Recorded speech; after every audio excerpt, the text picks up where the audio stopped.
and that we are committed to our mission, which is to provide world-class entertainment for you and for all the Filipinos.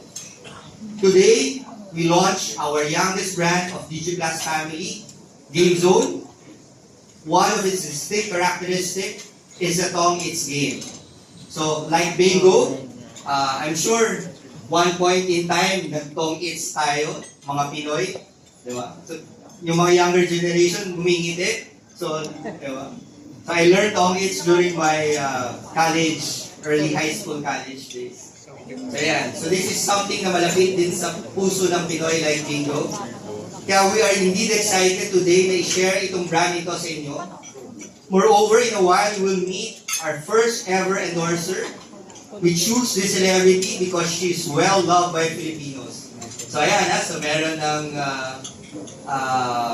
hint. Babae po siya.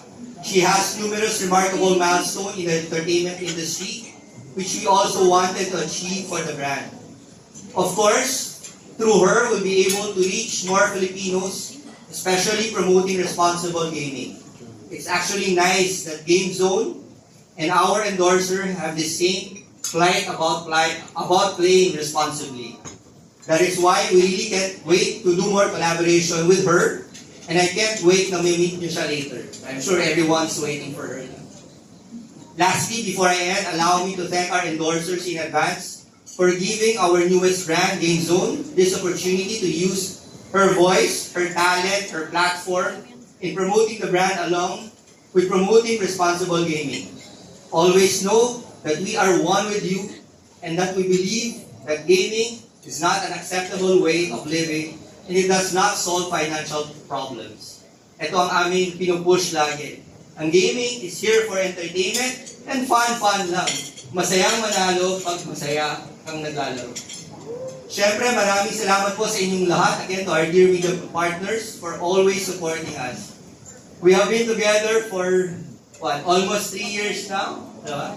And talagang it humbles me when I see familiar faces. Yeah. Salamat sa suporta.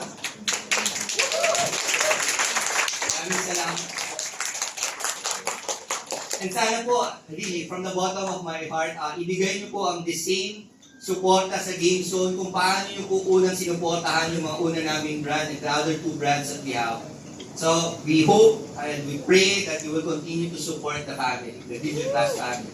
Especially now that we're building now the GameZone family. At this point, I want you to focus your attention on the screen.